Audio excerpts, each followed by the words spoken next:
Breast ক্যান্সারের পরেই পৃথিবীতে সবথেকে কমন ক্যান্সার নারীদের হচ্ছে সার্ভাইকাল ক্যান্সার, অর্থাৎ জরায়ু মুখের ক্যান্সার। এই ক্যান্সারটি সম্পর্কে অনেক নারী অবগত নন। আসসালামু আলাইকুম, আমি ডক্টর সিনথিয়া আফরিন, একজন ক্যান্সার বিশেষজ্ঞ, বর্তমানে কর্মরত আছি এনাম ক্যান্সার সেন্টারে। আজকে আমি কথা বলবো নারীদের একটি ক্যান্সার নিয়ে। ব্রেস্ট ক্যান্সারের পরেই পৃথিবীতে সবথেকে কমন ক্যান্সার নারীদের হচ্ছে সার্ভাইকাল ক্যান্সার, অর্থাৎ জরায়ু মুখের ক্যান্সার।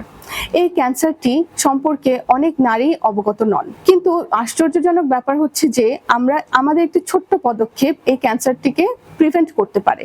আমরা জানি যে prevention is better then cure. তাহলে কেন এই ক্যান্সারটিকে আমরা প্রতিরোধ করছি না? এই ক্যান্সারটিকে প্রতিরোধ করার জন্য রয়েছে একটি অত্যন্ত শক্তিশালী হাতিয়ার, এবং সেটি হচ্ছে এইচপিভি নামক একটি ভ্যাকসিন। সাধারণত আমাদের এইচপিভি ভাইরাসের এগেনস্টে এই ভ্যাকসিনটি তৈরি করা হয়ে থাকে। 150 প্রজাতির এইচপিভি ভাইরাস রয়েছে, যার মধ্যে 40 ধরনের ভাইরাসকে আমরা ভ্যাজাইনাল অথবা জেনিটাল এইচপিভি ভাইরাস বলে থাকি, এবং এর মধ্যে 2টি ভাইরাস এইচপিভি 16 এবং 18 আমাদের এই সার্ভাইকাল ক্যান্সার অর্থাৎ জরায়ুমুখের ক্যান্সার 80 থেকে 90% ক্ষেত্রে করে থাকে।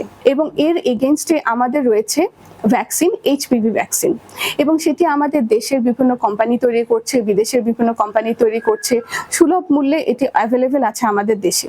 আচ্ছা, তাহলে আমরা এই ভ্যাকসিনটি কাদেরকে দিব? এই ভ্যাকসিনটি আমরা দিব হচ্ছে 9 থেকে 14 বছর বয়সী নারীদেরকে। 9 থেকে 14 বছর বয়সী কেন? আমরা জানি যে এইচপিভি ভাইরাসটি একটি সেক্সুয়ালি ট্রান্সমিটেড ভাইরাস। তার মানে আমাদের ওই সকল নারীদেরকে আমাদের এই ভ্যাকসিনটি দিতে হবে যারা এখনো সেক্সুয়ালি এক্সপোজড না।